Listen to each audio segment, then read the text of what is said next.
കൃഷ്ണ കൃഷ്ണ കൃഷ്ണ ഹരേ ഹരേ ഹരേ രാമ രാമ രാമ ഹരേ ഹരേ. ഗോവർദ്ധനധരം വന്ദേ ഗോപാലം ഗോപരൂപിണം ഗോകുലോത്സവമീശാനം ഗോവിന്ദം ഗോപികാപ്രിയം വന്ദേ നവഘനശ്യാം ദ്വിഭുജം മുരളീധരം പീതാംബരധരം ദേവം ശാരദം പുരുഷോത്തമം. ഗോവർദ്ധനഗിരി പ്രദർശനം ചെയ്തുകൊണ്ടിരിക്കുകയാണ്. ഇവിടെ അഭിഷേകം ചെയ്തു. ഗോവർദ്ധനഗിരി പരിക്രം എന്നാണ് പറയുക. അപ്പോൾ എനിക്ക് പറയാൻ വാക്കുകളില്ല. ഒരു സ്വപ്നമായിരുന്നു അത്. ശരിക്കും നന്നായിട്ട് ഞാൻ കാണുന്നത് മറ്റുള്ളവരിലേക്ക് എത്തിക്കാൻ കൂടി സാധിച്ചല്ലോ. അതൊക്കെ ഭഗവാന്റെ കൃപയല്ലാണ്ട് എന്താണ്. ഹരേ കൃഷ്ണ. എല്ലാവർക്കും നമസ്കാരം. വൃന്ദാവന തീർത്ഥയാത്രയിലെ 5ാമത്തെ ദിവസമാണിന്ന്. ഇന്ന് ഞങ്ങൾ ഗോവർദ്ധനഗിരി പരിക്രമയ്ക്കായിട്ടാണ് പോകുന്നത്. ഈ വൃന്ദാവന തീർത്ഥയാത്രയിലെ ഏറ്റവും ധന്യമായ നിമിഷങ്ങളിൽ മറ്റൊന്നു കൂടിയാണിത്. ഗോവർദ്ധനഗിരി കയ്യിൽ ഉയർത്തിയ ഗോപകുമാരന്റെ പാട്ടും ഗോവർദ്ധന പർവ്വതത്തെ ഉണ്ണിക്കണ്ണൻ ചെറുവിരലിനാൽ ഉയർത്തി വൃന്ദാവനവാസികളെ മുഴുവൻ അതിന് താഴേക്ക് നിർത്തി മഹാപ്രളയത്തിൽ നിന്നും രക്ഷിച്ച കഥകളൊക്കെ കേട്ടു വളർന്നതാണ്. ഗോവർദ്ധനഗിരി നേരിട്ട് കാണാൻ പോവാന്ന് പറയുമ്പോണ്ടായ ഒരു ആനന്ദം ഉണ്ടല്ലോ, അത് വിവരിക്കാനാകില്ല. അത്രമാത്രം സന്തോഷത്തോടെ അതിശയത്തോടെ സ്വപ്നതുല്യമായ ഒരവസ്ഥയിലാണ് ഗോവർദ്ധനഗിരിയെ വലം വെച്ചത്. പരിക്രമയുടെ ആരംഭം ആണ്. ഇവിടെ നമ്മൾ എല്ലാവരും നമസ്കരിച്ചുകൊണ്ടാണ് സ്റ്റാർട്ട് ചെയ്യുന്നത്. 2 തരത്തിൽ ഗോവർദ്ധനഗിരി പരിക്രമ നടത്താൻ പറ്റും. നടന്നിട്ടും ചെയ്യാം, നമുക്ക് വാഹനത്തിലും പോവാം. ഞങ്ങൾ വണ്ടിയിലാണ് പോയിട്ടുള്ളത്.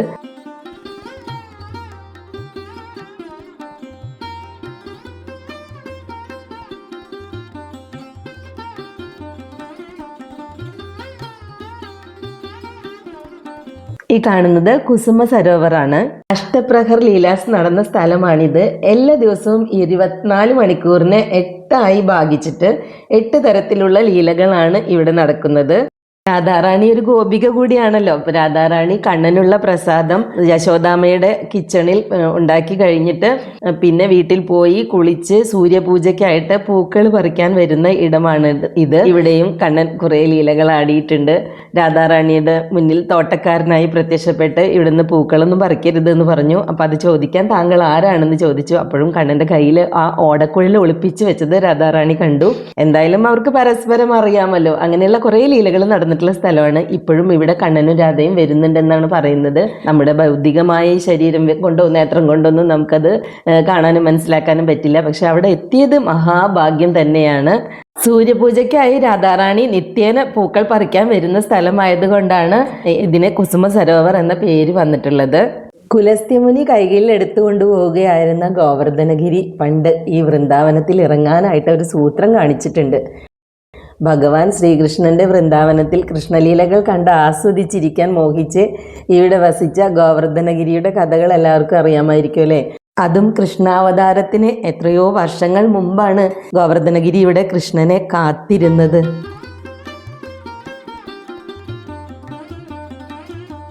ഇപ്പം ഞങ്ങൾ പോകുന്നത് ശ്രീ ഗിരിരാജ്ജി ടെമ്പിളിലൂടെയാണ്.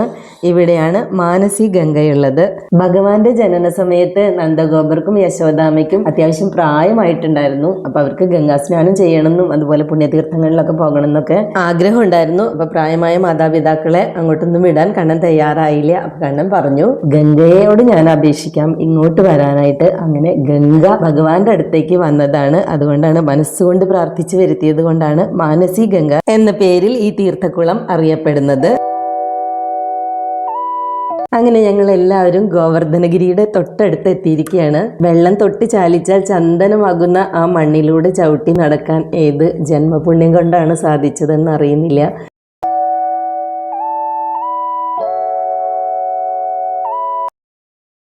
ഗോവർദ്ധനഗിരി നമുക്ക് തൊടാൻ പറ്റില്ല. അപ്പോൾ ഗോവർദ്ധനഗിരി സങ്കല്പത്തിൽ നമ്മളിവിടെ അഭിഷേകം ചെയ്യുകയാണ്. ഭഗവാൻ തൃക്കയ്യാൽ എടുത്തുയർത്തിയ ഗോവർദ്ധനഗിരി, വ്രജവാസികൾക്കും ഗോക്കൾക്കും വേണ്ടുന്നതെല്ലാം നൽകിയ ഗോവർദ്ധനഗിരി. അങ്ങനെ എന്തെല്ലാം സവിശേഷതകളാണ് ഗോവർദ്ധനഗിരിക്കുള്ളത്. ഇവിടെ നമ്മൾ കാണുന്ന ഓരോന്നിലും, മണ്ണിലും മരത്തിലും മനുഷ്യരിലും എല്ലാത്തിലും ഭഗവാനും രാധാറാണിയുമാണെന്ന് തന്നെ മനസ്സിലാക്കിക്കൊണ്ട് നടക്കണം.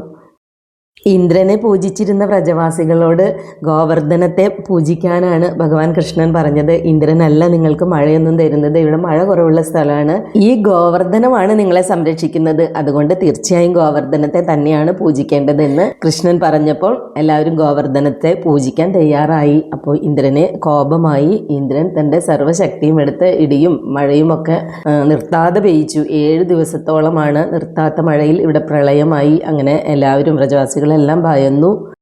അപ്പോൾ കൃഷ്ണൻ അവരെ സമാധാനിപ്പിച്ചു. ഞാൻ ഈ ഗോവർദ്ധനത്തെ എടുത്ത് ഉയർത്താൻ പോവുകയാണ്, നിങ്ങൾ ഇതിൻ്റെ താഴെ നിന്നോളൂ, സുരക്ഷിതരായിരിക്കുന്നു പറഞ്ഞു. ഈ സമയത്തൊക്കെ രാധാറാണി പ്രാർത്ഥനയോടെ അവിടെ ഉണ്ടായിരുന്നു. രാധാറാണിയുടെ തീവ്ര ഭക്തിയാലാണ് കൃഷ്ണന് ഗോവർദ്ധനം പൊക്കാൻ സാധിച്ചത്. ഇന്ന് വ്രജവാസികളൊക്കെ വിചാരിച്ചിട്ടുണ്ടായിരുന്നത് കൃഷ്ണൻ സാധാരണ ഒരു ബാലനാണെന്നും അതുപോലെ രാധാറാണി ഒരു ഗോപിക മാത്രമാണെന്നൊക്കെ ആയിരുന്നു. പക്ഷേ ഭഗവാന്റെ ശക്തിയൊക്കെ എല്ലാവർക്കും പിന്നീട് മനസ്സിലായി. ആ ഗോവർദ്ധനം, ഇന്ദ്രൻ പോലും നമിച്ചുപോയ ആ ഗോവർദ്ധനത്തെയാണ് നമ്മളിപ്പോൾ അഭിഷേകം ചെയ്തുകൊണ്ടിരിക്കുന്നത്.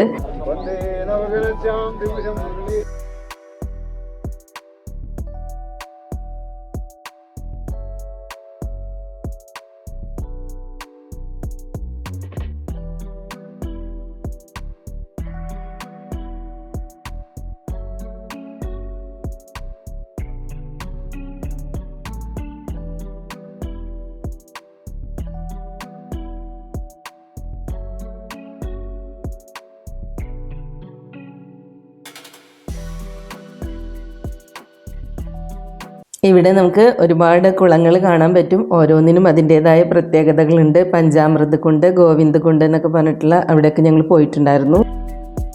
കൃഷ്ണ ഭഗവാനെ അഭിഷേകം ചെയ്ത ജലമാണ് പഞ്ചാമൃത കുണ്ടിലുള്ളതെന്ന് പറയുന്നു. അപ്പം എല്ലാവരെയും കുറച്ച് പേര് ഇറങ്ങിയിട്ട് തീർത്ഥം തളിച്ചു തരികയായിരുന്നു.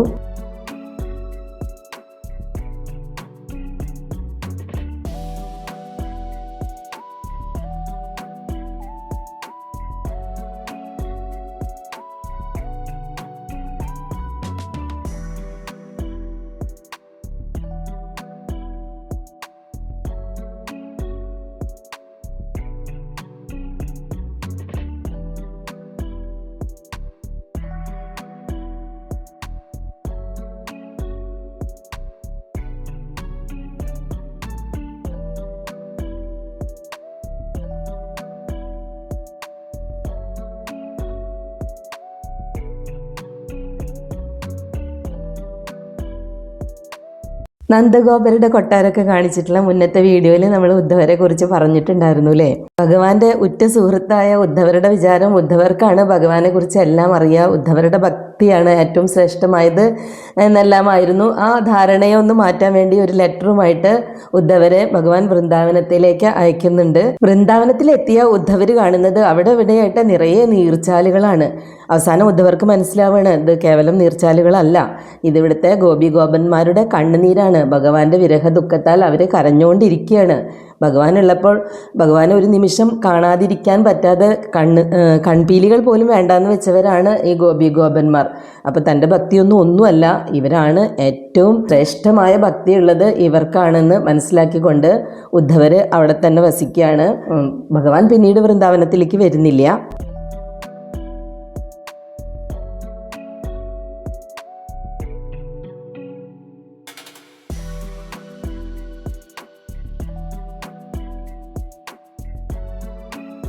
ഗോവർദ്ധനഗിരി പരിക്രമയുടെ അവസാനം നമ്മൾ എത്തുന്നത് രാധാകുണ്ടിലേക്കാണ്. രാധാകുണ്ടിന്റെ തൊട്ടപ്പുറത്തായിട്ട് ശ്യാംകുണ്ടുണ്ട്.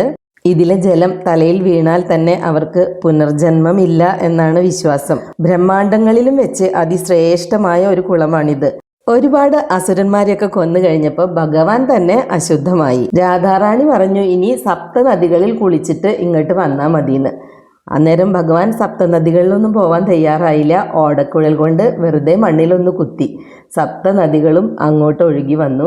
അങ്ങനെയാണ് ശ്യാംകുണ്ട് ഉണ്ടായത്. പിന്നെ ഭഗവാൻ രാധാറാണിയോട് പറഞ്ഞു ഞങ്ങളെയൊക്കെ തൊട്ടവരല്ലേ നിങ്ങൾ, അപ്പം നിങ്ങളും ഇതിൽ കുളിക്കണം. അപ്പോൾ രാധാറാണി പറഞ്ഞു ഇത്രേ ഞാൻ ഇതിൽ കുളിക്കില്ല എന്ന്. രാധാറാണി ആ സമയത്ത് തൻ്റെ കുപ്പിവള പൊട്ടിച്ചിട്ട് അതിൽ നിന്ന് ഒരു കഷ്ണം എടുത്തിട്ട് വെറുതെ മണ്ണിൽ തോണ്ടി അവിടെ മറ്റൊരു കുളമുണ്ടായി. പക്ഷെ അതിൽ വെള്ളം ഉണ്ടായില്ല. അപ്പോൾ രാധാറാണിയും കൂട്ടുകാരും എന്താ ചെയ്തതെന്നറിയോ? നമ്മൾ ആദ്യം പോയില്ലേ, ആ കുസുമ സരോവറിൽ നിന്ന് വെള്ളം ഇങ്ങോട്ട് കൊണ്ടുവന്നു. എന്നിട്ടും അവർക്ക് കുളിക്കാനുള്ള വെള്ളം തികഞ്ഞില്ല.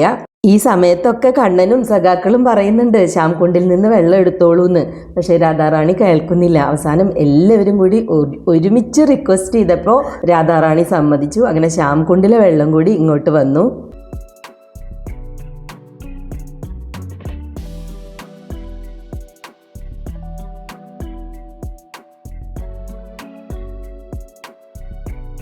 ഈ പരിക്രമയിലെ തുടക്കം തൊട്ട് നമ്മൾ ജപിച്ചുകൊണ്ടിരിക്കുകയായിരുന്നു. അങ്ങനെ ആ ജപമാല രാധാകുണ്ടിൽ മുക്കി ശുദ്ധീകരിച്ചു. നമ്മുടെ പരിക്രമ ഇവിടെ അവസാനിച്ചിരിക്കുകയാണ്.